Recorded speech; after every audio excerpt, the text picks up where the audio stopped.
Hello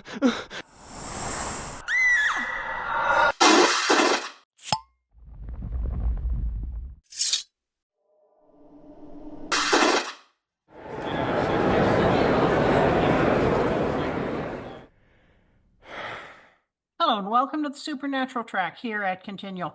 I'm your host, Gail Martin, and tonight we are talking about After the Barn. What's our headcanon?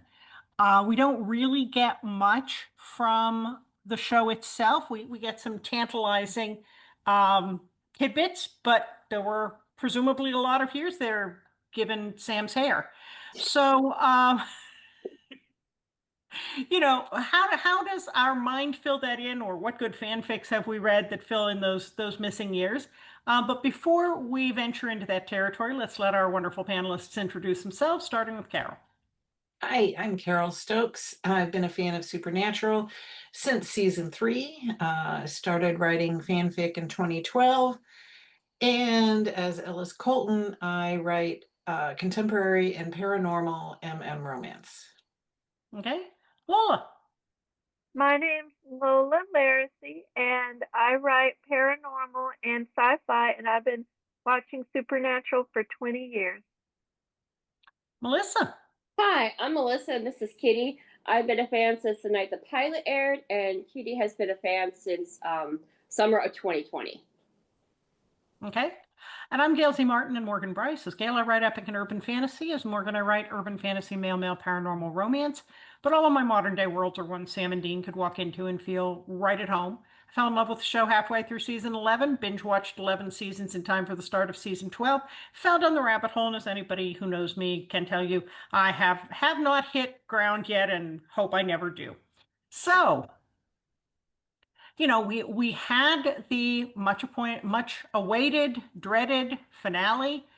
Some people love it, some people hate it. I personally love it, although it was very sad.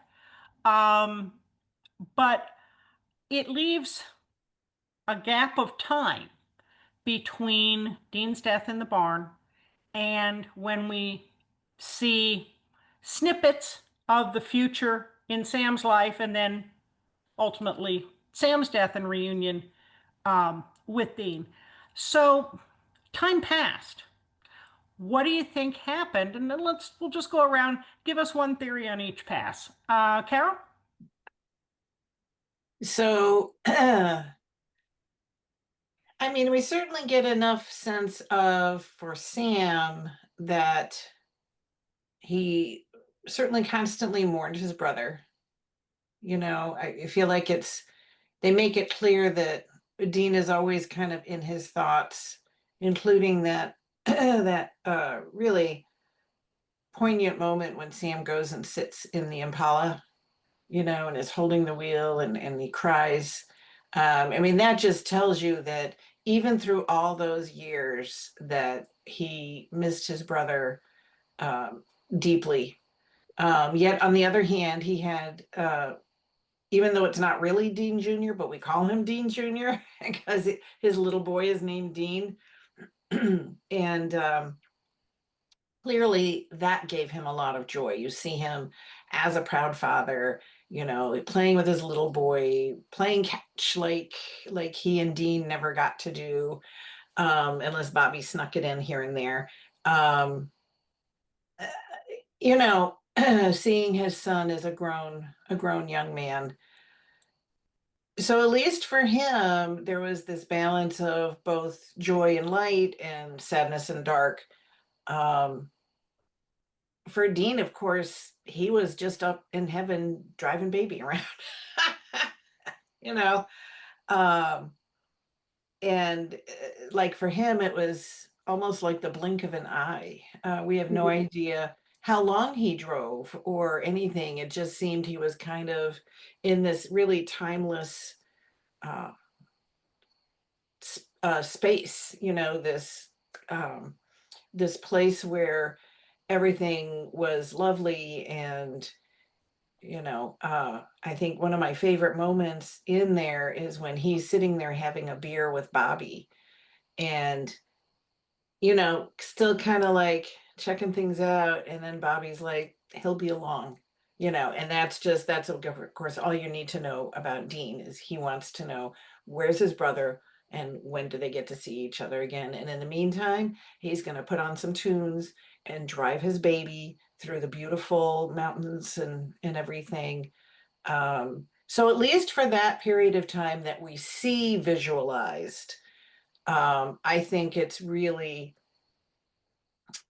really lovely. And uh, we also await their reunion as they do. Okay, Lola? Okay, I've got a whole trajectory, so I'll go a little bit at a time. I had to rejigger it a little bit because I misunderstood and thought it was before. I My did fault, too. totally. My fault. Just words coming at me and tangling themselves in my brain and then disintegrating. I just saw a barn and I was like, before the barn.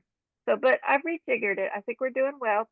So, first, eventually, after a few years, Sam is going to start taking online classes because he knows he doesn't want to hunt anymore. So he has to think about his next steps. But he knows he doesn't want to do law anymore because he's too restless. He's been out in the world too long. He can't sit still. And he can't do religious education because God doesn't. Well, God's not who people think he is, and he just knows it's all different than what people think. So he decides to take creative writing. It was great until the teacher brings out the supernatural books. The teacher uses them as an example of good and bad writing. So that's part one of my trajectory. Okay. Melissa? Make sure I'm off mute.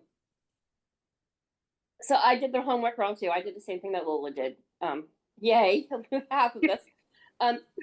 I think we see Sam walk out of the bunker with Miracle, and I think that was the end of his connection with Supernatural. I think he created himself fake papers, and he moved to a different part of the country where he would be less known from hunters, maybe someplace where they'd never taken a case.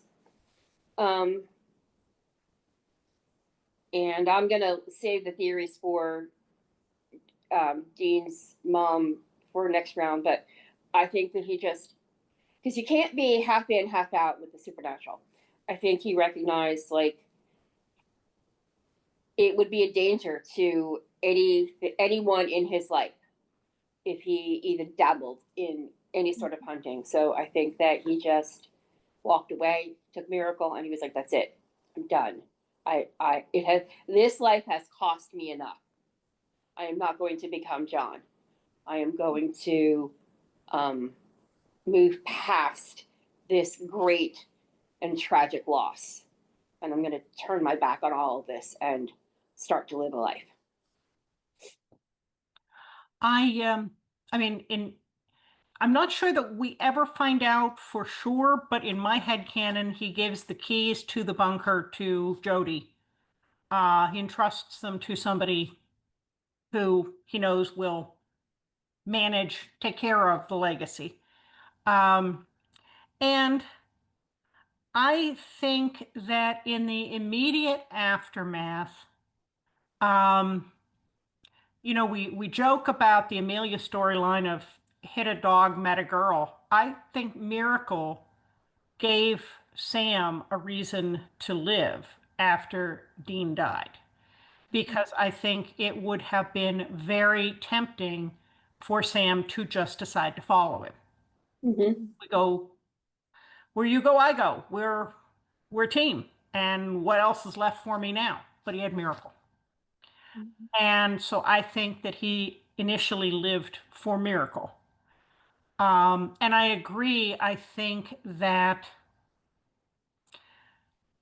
he felt he had he had paid everything, and he didn't owe the world being a hunter. It had taken everything from him, and so he left it behind. He didn't become a man of letters, tutoring the next generation of hunters or scholars.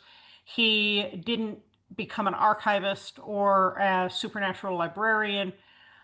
I think he did the best he could to figure out what to do as a muggle, for lack of a better term, a mundane. Um, it would have taken a great deal of good forgery to pull off a law career. Um, Considering, he was wanted how many places as a criminal? Um, I probably could have done it, but I agree that I think he reinvented himself, and we can talk about how he might have done that and what he might have become that would have drawn on things he was good at without the supernatural aspect. But I think in the short term, it was Miracle who kept him alive. Carol? I can totally see him, becoming a librarian or, something along those lines, maybe working in a little bookshop. Books is what he really, really loved. Uh, I totally agree with the law thing, and partly just because he ended, he had a little boy, and he would not have wanted a job or a career to take him away from that. He was going to give that little boy all the love and attention that he and Dean never had. He was going to make sure this little boy had a happy, secure, stable life. And as a lawyer, you can't necessarily do that, or you need more support system because, it's a very demanding job. But I can see him, like I said, librarian, working in a bookshop, something quiet, in a smaller town, uh, that he could just live a retiring life, raise his son. Um, I personally think that Mrs. Blurry Woman was not a major factor in the scene. Um, I don't know if we're going to have separate areas of hypothesizing on Hold that, that for hold but that for another round. yeah, but I really see him, his his life was devoted to his son and then working some kind of job that went along with his natural abilities and interests and allowed him that time to be with his son.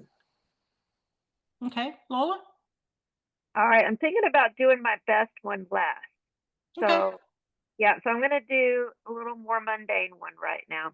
He starts to thinking, maybe he should look into politics, like keep up with politics, because that's important, right?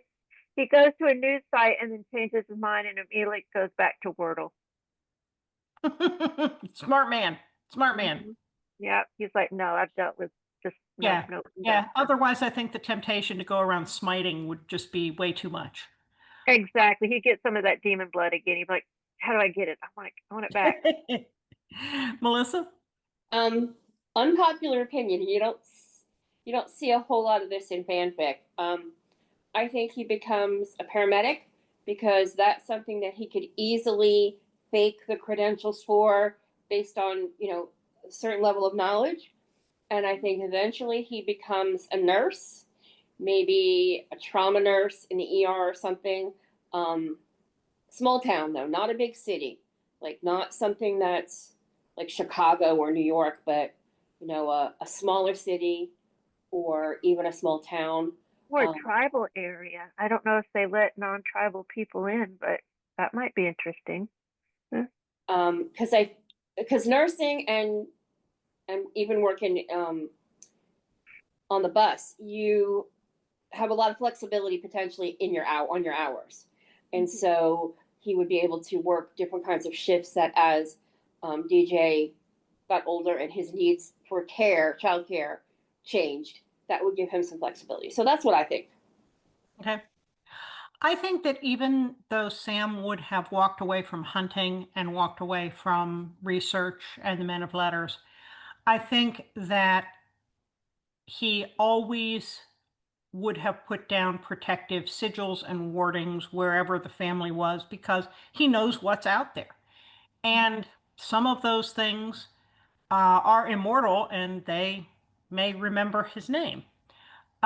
So I think he would at least keep up enough of his practice to make sure that his family, um, maybe his coworkers were safe. Just quietly, a little salt here, a few sigils marked there, around the corners.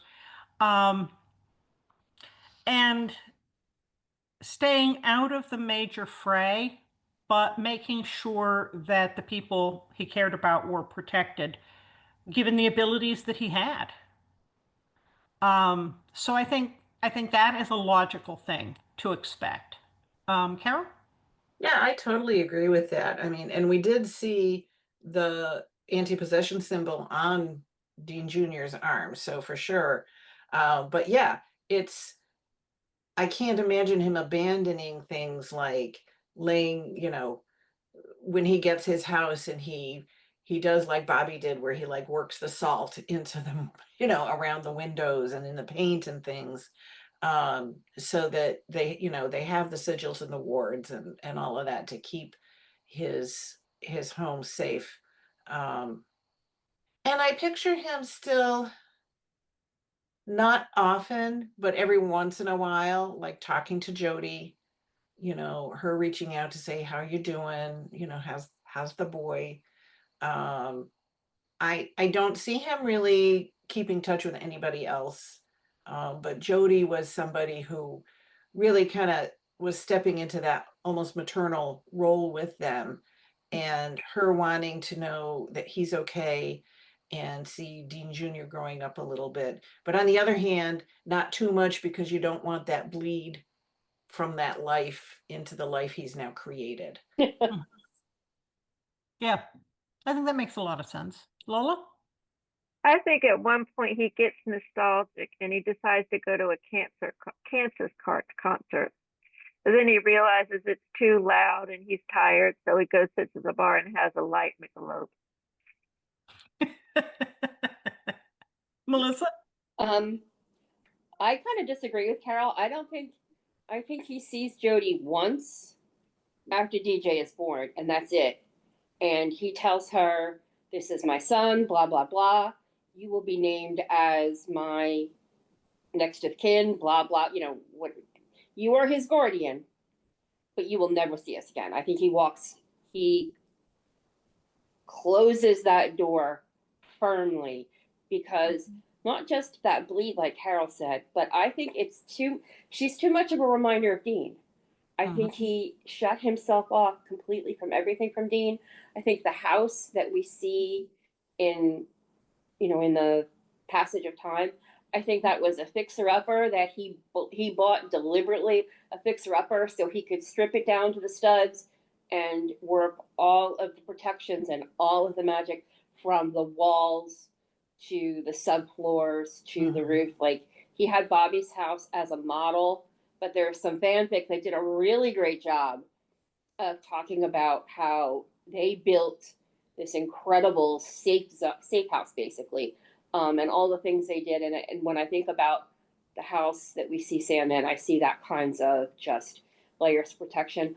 And I also think, even though Jack was kind of like, going to be hands off and everything, I wouldn't be surprised if Jack did something to influence any monster who might have a vengeance against the Winchesters.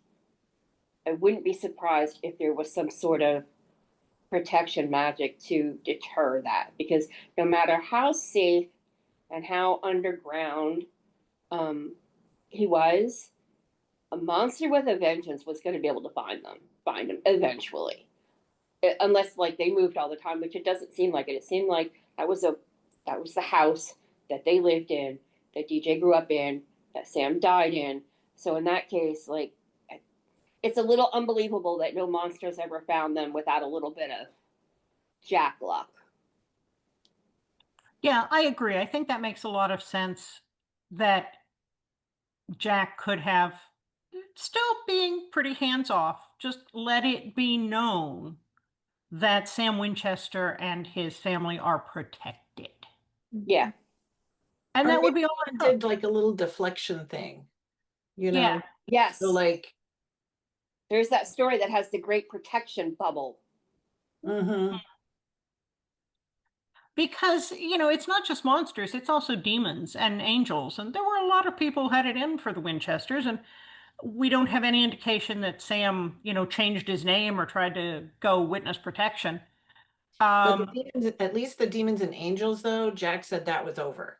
yeah, That's what I thought, because Rowena is taking care of the demons, and Yeah. that's I right. Yeah. think she's That keeping. and Yeah. anything that was still out there that's just like kind of a natural monster Mm. is still around, but the angel and demon stuff, he shut the door on. So at least that's That's, gone. Yeah. that's But no, good. I agree. I Yeah. can see Yeah. Jack meddling just enough. Especially since if Sam's retired from hunting, he's not still poking the bear, he's not still putting himself out there. I can see Jack giving him the piece when he is done. Uh, and I love the idea of buying a fixer-upper and maybe unhaunting it. And I think that in the early years, Sam probably pretty much threw himself headlong into projects to stay alive, just to keep busy and have a purpose. He has Miracle, he has this project, and maybe he sleeps 2 hours a night, but he's surviving. Um, and I could see him throwing himself into a house like that Yeah. because, he and Dean certainly gathered a lot of those skills over the years. So yeah, that fits pretty well. Carol, Um, are we on to Mrs. Blurry Woman? we can go anywhere you want to go. I firmly believe that Sam never married. There wasn't enough of him to share with somebody else like that. Um, I've seen different theories on Mrs. Blurry Woman. I saw one where actually Dean Jr. is Dean Jr. because it was a woman that Dean ended up getting pregnant. And then she came to Sam and Sam took him and raised him. And so he really is Dean Jr. And then I've seen other things where, just because he wasn't going to get married or live with somebody doesn't mean he might not have had times, moments where, he sought comfort and solace, how those foxholes are, and had something, come to fruition. Uh, and so varying degrees of whether or not she was involved or, understood that maybe he could offer the secure and stable life that maybe she wasn't ready to. There's a lot of things like that can have happened. So I feel like whoever the blurry woman on the porch was, she was not heavily involved in their lives. I think you pointed out one time, even Gail, that there's no pictures of anybody. Mhm. The pictures are of the Winchesters and their friends and Dean Jr. growing up. And so, yeah, I think they just, Sam got lucky at some point and reaped a little bonus. Or that it was Dean's and someone came up and said here, and he was able, of course, because he's Sam, he could do like a DNA test and find out, oh, this really is Dean's, he really is a Winchester and he's mine and I'm going to raise him Mhm. and give him the life that we did not have. Lola? Well, yeah, it's totally possible during the time before the barn that Dean was just like wheeling and dealing, like, hey, I'm going to the bar and, the apocalypse is over, baby. And he's like trying to make everyone see that he's a hero. He's like, you don't know this, but I stopped the apocalypse and there's a new God and everything. And the bartender lady's like, whatever, I get off in 2 hours. And then she didn't let him know she was pregnant, and then he died. And then maybe eventually she found Sam and was like, look, I had a relationship of sorts with your brother and we have a surprise. And maybe that was the woman and the porch, and they have no sexual relationship whatever, but they're like family because it's the mother of Dean's child. Okay. Melissa? Um, I don't think Blurry Woman was any connection to DJ. I think she was the nanny. I don't there because there's even if there was a vague connection between Sam and Dean's mother, there would have been pictures out.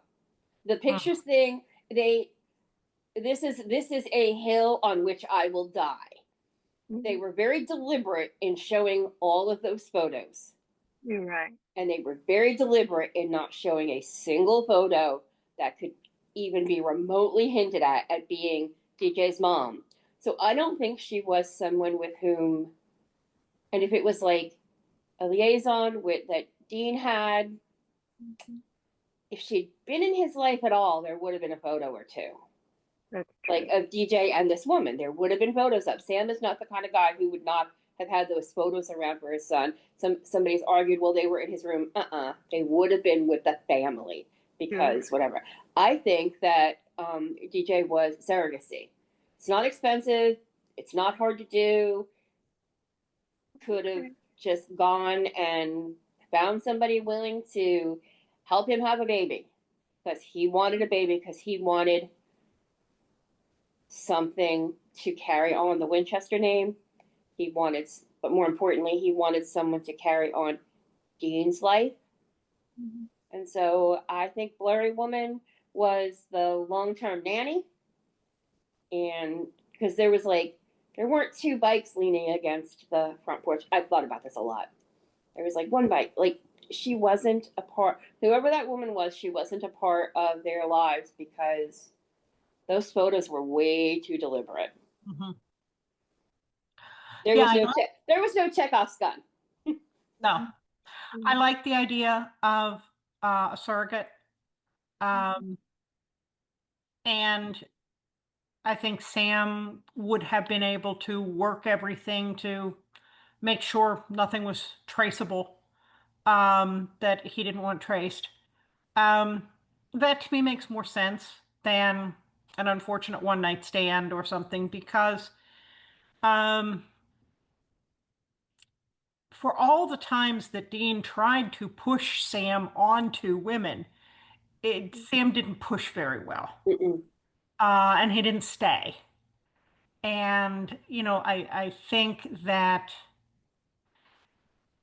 there was never going to be another primary relationship in his life besides Dean. There just wasn't room for anybody. And so I don't think he would have necessarily gone looking for that. Um, and he was smart enough to know he was kind of too much of a mess to drop on anybody's doorstep. Besides, he already did that once with Amelia. That didn't work Right. out very well. But I can see a surrogacy thing because that would be very intentional, very rational, um, no complications or strings. And I like the idea of having a long-term nanny. And so, and especially if he pursued a job like working in a bookstore or being a librarian. Sorry, What? that was my text message going off. Oh, Okay. um, Reba? but I think that that would have given him regular hours and benefits and a place in the community. And I think I agree with the whole photos on the mantle theory that she was not somebody that was truly part of the family. Um, Carol, other thoughts about maybe even choices that he made bringing Dean Jr. up or parenting or anything else? Um, I love seeing how devoted he was. I mean, clearly the sun was rising and setting on this little boy. Um, just the joy in his face when he looks at Dean Jr. is really, really sweet. And certainly at that point, and I guess this is for me where I could see him. I mean, he wouldn't have gone out like picking up women like Dean used to do or anything, but I could see him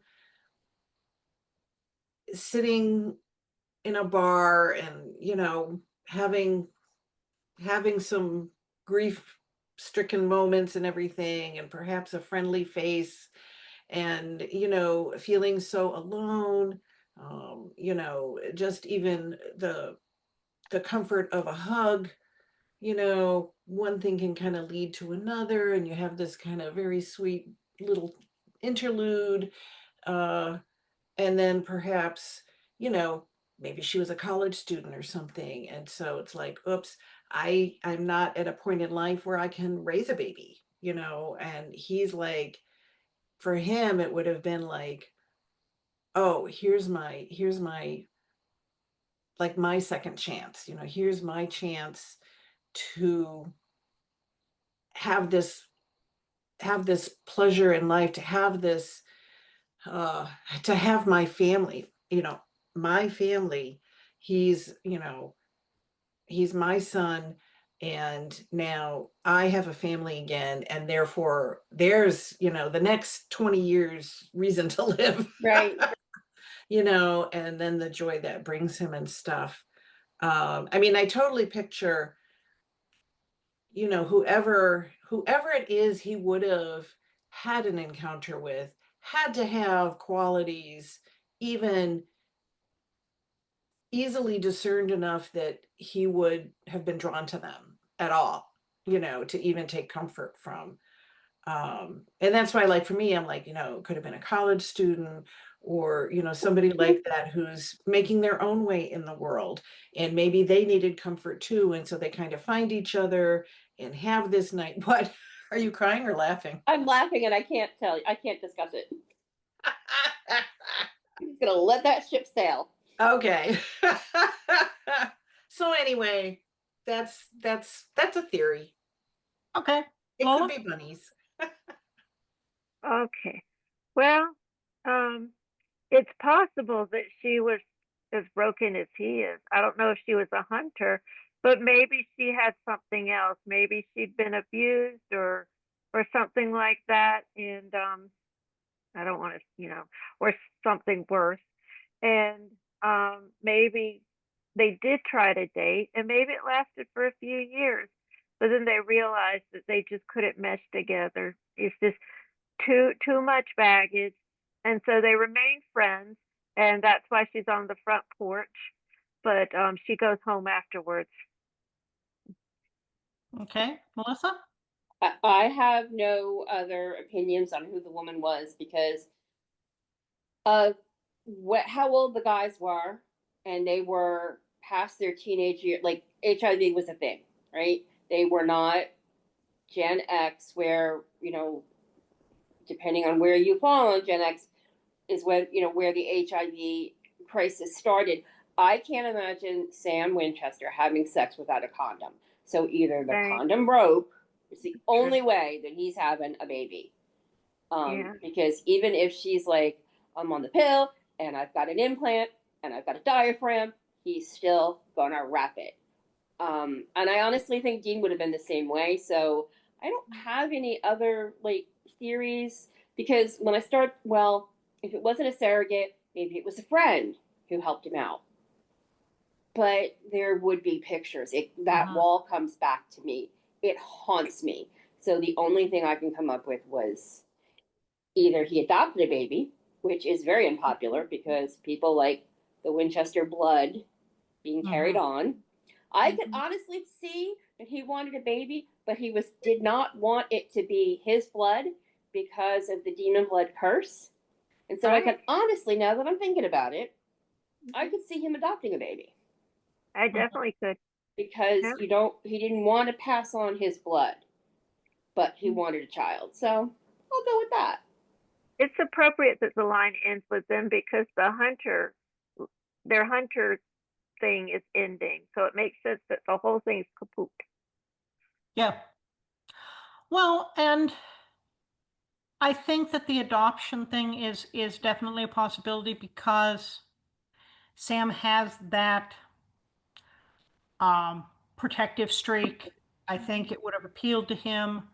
I think he often felt like he'd, you know, been almost abandoned, but when John, ran off so often without him. I think that I also like the idea of his being concerned that despite everything, despite Jack and all that, Sam always felt very impure because Mm-hmm. of the demon blood and all of that. So he might have felt that this was, rational or not, a clean start for a kid who needed it, who was otherwise going to be kind of tossed from pillar to post, too much like Sam remembered being, without a presence like Dean in his life. And I can see him going for adoption. Did that bring something up to you, Melissa? It did. I made the whole, line in the sand about not being connected with Jody, but I could see Jody knowing, okay, I agree with you 100% that Miracle kept him alive. Mojo kept me alive that first year after a really hard time. He was the reason I got out of bed. Mm-hmm. So I can 100% see how Miracle could be the reason that Sam got out of bed every morning. Not like a conscious thing about killing himself, but just that I gotta do this. I gotta keep this dog alive, so I gotta do these things. And I could honestly see Jody working a case, one of the other hunters working a case, everybody's dead except this baby, and Jody getting the great idea of Sam, this is gives, Miracle's only gonna live so long, right? But if I give Sam a baby, Sam's got another even more important reason to live. So I could kind of see Jody or Donna, but probably Jody. I think coming from Jody, Sam would listen to it much more because, like Carole said, she was not old enough to be their mother, but she certainly was more motherly than Mary Winchester. We all know I love Mary. So that's another way he could have gotten the baby. I like that, and I think it makes even more sense than him deciding to go do surrogacy or go to an adoption agency, having that ask from someone like Jody, who was so important to them. Um, I can see that. That makes a lot of sense to me.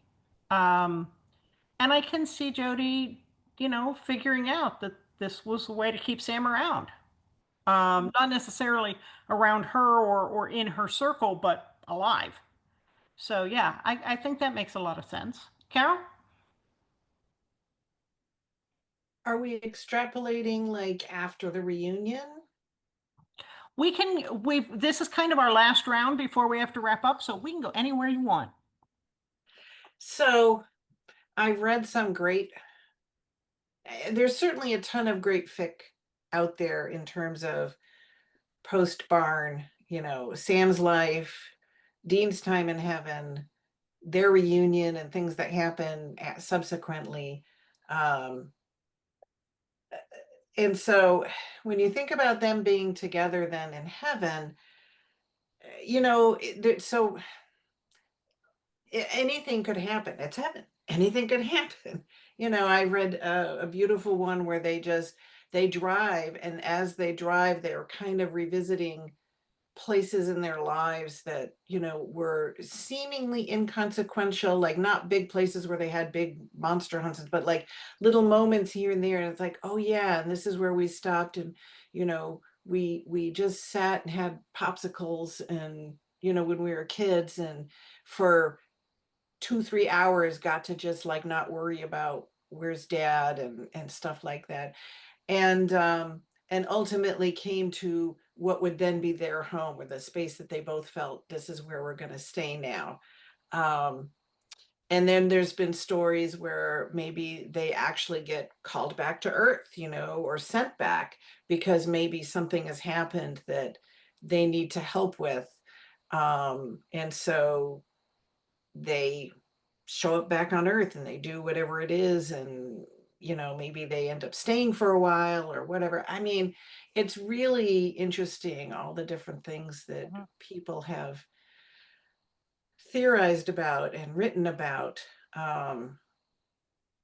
but the overriding, or maybe I should say the underlying theme always is that they are together, they are, as they were meant to be, and they're content because they have each other. Mhm. That everything in their lives was always, protecting each other, even when they were furious with each other and were fighting horribly and stuff. Nonetheless, when a threat came externally, it was them. It was the two of them, and now they just have forever to to be there. Okay. Lola? All right, I'm gonna do the one that I think is really good. So remember, in my version, he goes to school and majors in creative writing. He gets his bachelor's. He writes a book called The Last Dog. It's The last about what? the last dog. It's about the last dog after everyone else is gone. He travels the world just with his little legs just stiffing around looking for people, and he's so sad. And so, it's a huge hit, sells better than Supernatural ever did. Sam gets money. That's how he's able to hire a nanny and take care of the kid and everything. He doesn't want to leave the house, though. He doesn't want to travel. So he has to do virtual book tours. But, you know, luckily they're very popular and he's great at it. Okay. Melissa? Um, when Sam gets to heaven, we do the hug. They stand on the ridge for a little bit. Then Dean pulls out the keys and tosses to Sam because in the early seasons, like season 1, maybe into season 2, Sam actually drove some. Not a lot, but he did drive. It wasn't always Dean, like it wasn't like I think by season 3, nobody's driving baby except Dean. So Dean lets Sam drive, and they drive and drive and drive and drive, um, with Sam's music on, which they start bickering over. And like Carole said, they eventually find a place that they can both live. And I do love the idea of seeing places that made them happy, like the field where they almost set fire to it with the fireworks. That to me is one of the most iconic scenes in the show. If I ever did tattoos for the show, that's the reason why I don't have one, because I'm still trying to figure out how to do that particular scene and do it right. Um, but they do. They eventually settle down. I don't see either one of them in a big hurry to go see John and Mary. I can see them going seeing Bobby and going and visiting Ash and Ellen. I just don't see them visiting their parents anytime soon because, first of all, we had the reunion with them we got to see John the episode with the pearl and whatnot, and I'm just not seeing that. And I know other people disagree, but yeah, I think they're much more likely to spend time with Bobby and Karen than John and Mhm. Mary. Well, having just done a very long car ride, uh, and having done, you know, a lot of them in my life, there is something special about being in a car with someone for 8, 10, 12 hours. It's like a world apart. It is like a little bubble. And whether it's a friend or a family member, somebody you're close to, um, there is an intimacy in that space Mm-hmm. where you talk about stuff that you probably wouldn't talk about if you weren't locked in a car with somebody for 500 miles. Um, the outside world is sort of a blur. It kind of doesn't matter as long as you're headed in the right direction. You got your music, you got your person, and I've grown up doing a whole lot of long road trips, so I like them. To me, that's a safe space, and I think it especially would have been a safe space for Sam and Dean with how the Impala's really their home. Mm-hmm. And so I think they would have driven for a very long time in heaven because, you're never going to run out of gas. You're never going to get a flat tire. There's no traffic. There's no Mhm. traffic. The bridge is never going to be out, Um, and the road is their second home. And I think then, they do eventually find a place to um to rest in between road trips. Um, but I think that they would have spent a lot of time, because time means nothing in heaven, driving and just being together in that sacred bubble. Um, so not that they wouldn't ever find a home base to stop in between, but I think that they were home with baby, and they were happy there. Well, folks, we are out of time. So thank you very much. I think we could go on forever on this, but and I love all the ideas, and I'm sure we'll all come up with clever things as soon as we stop. I wish I'd said that, but we can always do another one. So before we wrap up, please take a minute to say where we can find you online. And if you have a new, recent, or upcoming project, let us know. Carol? You can find me on Facebook as Carole Stokes, and in the Continual group, and in the TFWNC Supernatural group that Gail runs, and as Ellis Colton. All of my social media links, including my newsletter sign up, and all of that stuff is at elliscolton.com. And my most recent book, The Malevolent Sea, is currently on Amazon. And I have just put The Silver Dragon, which is a karate sports romance, in Kindle Unlimited. Okay. Yay! Yay! Lola? Oh, you can find me just about anywhere online, except for I don't do X because of obvious reasons. You can Google my name and you'll find me and a bunch of dead old ladies who are probably in heaven. Who knows? Maybe they're driving around with babies. Who knows? Melissa? We had a rule that I do not go after Lola for wrap up. Sorry. Lola, you always kill me. And I made it through. I would like to note it for the record that I made it through the whole panel without completely coming unhinged. I Yay. did notice. I was disappointed. I know, right? You can find me on Facebook on the TFWNC group that you run. That's the best way to find me. Okay. I'm pretty easy to find at gailzmartin.com, morganbryce.com. If you spell those right, you'll find me on all the major social medias. The next book out is going to be Sinistrom in the Night Vigil series, which is an ex-priest and a former FBI agent hunting demons in Pittsburgh. So that one definitely has some supernatural vibes to it. And then Angels and Omens, which is the next Treasure Trail series, next book in the Treasure Trail series by Morgan Bryce, that's set in Cape May. So those are going to be the next two books coming up. Well, folks, thank you so much. Wonderful panel. You guys were awesome, as always. And thanks to all of you for watching and listening. There will be more Supernatural coming up on Continual, so we'll see you online.